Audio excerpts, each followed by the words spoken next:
Well, hello everybody. We're back on the home build.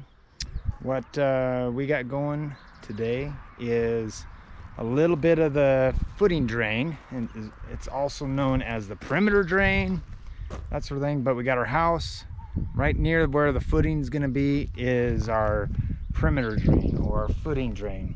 That's going to drain any water from the outside, keeping it hopefully on the outside, diverting it around and out to a low point in the property. There's a section right here that's going to go underneath the driveway. So I got a driveway coming in right in here, and this is the garage. I want to get this all backfilled so that the builder can get to work. And you can see I got a gray, a white, and I haven't yet installed this sock pipe, drain pipe, CPE pipe, and it's a corrugated pipe with holes in it. It's going to share this trench. So when I dug this trench out, it became the low point right in this section, and I didn't want the drain pipe to be up higher, otherwise all the water is going to be down below it. So what I want to do is, in order to backfill, I had to add a little bit of rock to the side of the gray electrical pipe, and then that way when I drape and line this trench with my geofabric, no silts are migrating in and clogging that sock pipe. So I'm gonna take this geofabric, lay and drape it in there, and then I'm gonna put a little bit of that clean open rock, and then I'm gonna lay that pipe in it, then finish covering it with that clean open rock, and then wrapping it with that geofabric, kind of making a burrito, so to speak, out of it. So you get to see that process. Once I put that pipe in, I can backfill this. The rest of the perimeter drain, it won't go in till after footings are in, but I wanted to make sure I got that in at the low point, so water can capture in it and get sent away, backfill, and that sort of thing. So that's what's happening today, and I would love having you for the ride. So let's get started. So you can see here we got a trench, our power conduit. We got a little bit of gravel on one side so that it's got some gravel around it. I'm going to lay this geofabric down, and then this drain pipe's going to go in it. What I got in the tractor right now is 3/4 inch open rock. 3/8 open rock would probably be better, but it's what I got. And so after I line this trench with this geofabric, I'll put this in and then put that open rock around it. So hopefully it'll get down all around it. And just like an egg is real strong when you push on all sides of it. This round tube will be strong as long as rock is evenly placed all around it. This bottom corners, around the top, and then when I put more gravel on top of it, this 3/4 minus, and compact it, it's not just smashing this pipe. So that's the intent. The fabric is to separate the fines, the silts, the clays, any of that sort of thing that's outside of that, and keep it from clogging this fabric of this pipe. So there's going to be like a burrito around this with gravel, and then this down towards the bottom of it. So that's the plan. So you get to see that. So go ahead and get started and have it just like this.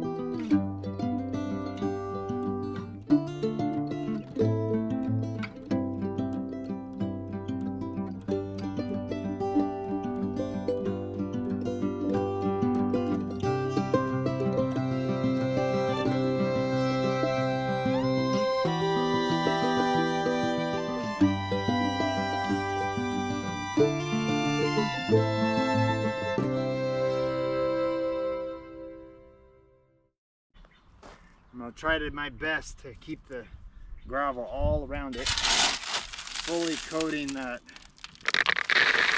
on either side of that drain pipe.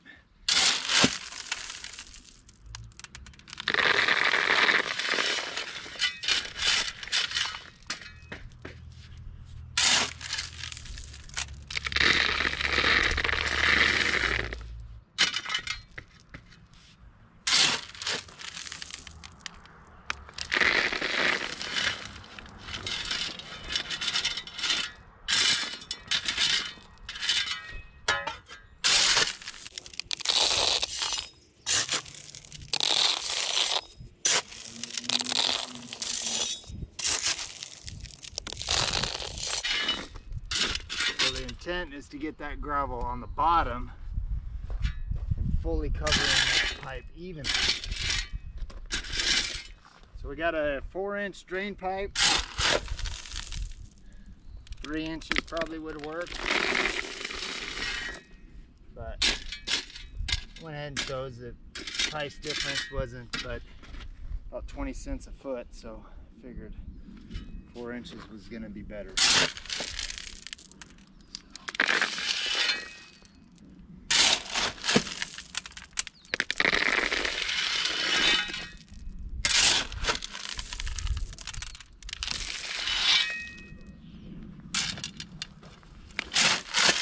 And I'm going to fully coat all around. I want a couple inches on the top, side, and then I'll lay that fabric down over top. This next fabric, I'm going to do a little wider strip of that geo fabric. I want to make sure it covers good. So I'm going to go ahead and get my other geo fabric and continue that trench on.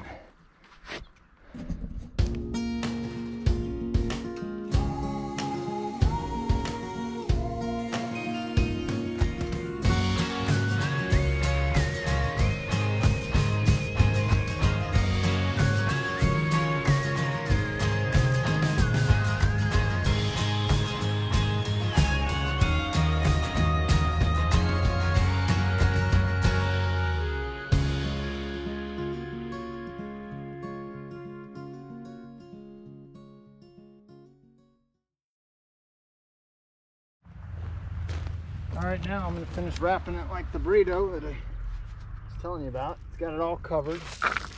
Okay. I didn't make it a little wide enough, so the next time I'll be a little wider. But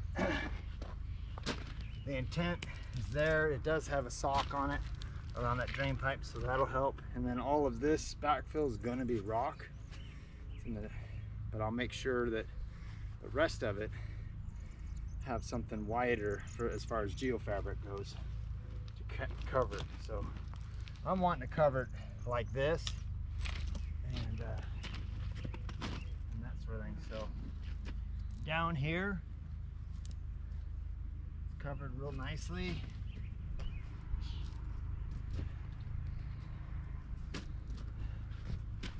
I mean, I could cover it quite a bit more if I thought it was going to get a lot more water.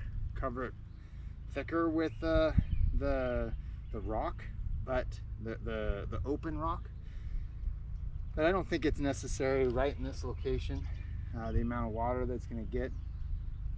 So this is going to be more than adequate. And then I'm going to go ahead and backfill on top of it, 3/4 minus, and then compact it. So I want it to be very well compacted.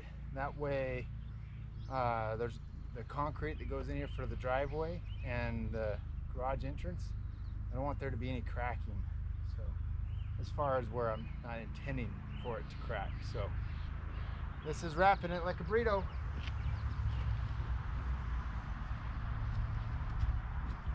little more rock right here. That's kind of the start of the footing drain or perimeter drain. They have a couple different names. But that's the start of it. I wanted to get that into it again because it's at the low point. I didn't want to fill it in and then have it up here near where the footing is. The footing's going to be at the bottom of the footing is going to be about this elevation, but 4 feet this way. If it was up here, all the water would drain down to the bottom of the trench. Okay, so nothing would even be getting into that. And frankly, the water that it captures around the corner would come over and then empty into this trench and then go down. So eventually this area I'm going to dig down to the bottom of the gravel, so that this pipe is down towards the bottom. Well, it's not going to be at the footing, it's going to be below the footing. So I want that water to drain out before it even has a chance to get to the elevation of the footing. So that's the intent. So now that that's there, I can backfill it. I don't have to even worry about putting this in later. The builder, they can come in, they can drive over it, walk over it, and once I fill it in, of course, it'll be safe for them, technically, you know, so they don't have to step over a trench and hurt themselves. So, plus that was one of the requirements, no open trenches. So I'll get this backfilled, and then you'll see the final product. So I want to give you a little close-up shot of what this pipe looks like inside the sock. So this is the sock that goes around it, keeps those spines from going in it. And this is what it looks like. You see it is a series of holes all over it, top, bottom, everywhere. Okay, you might think, well, water is just going to drain out the bottom. Well, that's kind of the intent as well, but the holes are also the top, so it can drain into it. But water, as long as this is towards the bottom, is going to fill up to a point where it'll start flowing out. Okay, but it's going to take water to get to and filling up the bottom of that trench to a point, and then start carrying it out. Ideally, the grade of this pipe, it has a little bit of slope, but when it's down on the bottom of the footing for a footing drain, it's pretty much going to be near level, so it'll reach a point and eventually flow out. The natural terrain of this lot slopes, so it's going to reach a step here and then go lower in elevation, and that'll help divert some of that water going out, and that sort of thing. But I wanted to give you a little shot of what this will look like. If that rock is evenly around the perimeter, it won't smash, but if there's gaps on the sides, it'll smash pretty easy. So that's why you want the gravel evenly around it. Okay, the sock, okay, some people will just install it just like it is with gravel around it, which is fine for a little while. Those fines, the silts that are in the soil and that sort of thing will eventually clog up these socks. So I got a secondary layer of that geofabric with gravel in between, kind of to help with keeping those fines from getting to it. It'll still at some point, I don't know how long, it's going to be a long time from now, but at some point that'll eventually clog up. That's just kind of the way things are. Even if I had a Schedule 40 PVC pipe with that around it, technically eventually, but heck, it might be 50 to 100 years before that ever even possibly becomes an issue. So but I think this is pretty good so far. So that's what it looks like. And then you can watch some other videos, and there's some good YouTube videos of, you might think, well, there's ripples, that's going to stop keeping the water from flowing through. Well, what it does is it actually creates a little bit of turbulence going down through the pipe, and it helps carry those anything or any fines that gets past all of this and carries it on out. Whereas a smooth wall, there's no that rippling action happening, so the silts and the fines stay there at the bottom and eventually clog it. So you can see some other videos that that show that and demonstrate that, and they test it and that sort of thing. But that, through my research, found that I actually like this. Plus this here in Oregon, here in 2021 in May, the price of this is about $1.12 a lineal foot. PVC with, and this has a sock already on it. PVC pipe, schedule 40 with the two holes, and those holes would need to be on the bottom, not on the top. Okay, otherwise water has to fill all the way up to the top of those holes before it goes in. So the right way to do it is those two holes are facing towards the bottom. But that schedule 40 is about $4.20 a linear foot. So quite a big difference. And I like this, it works.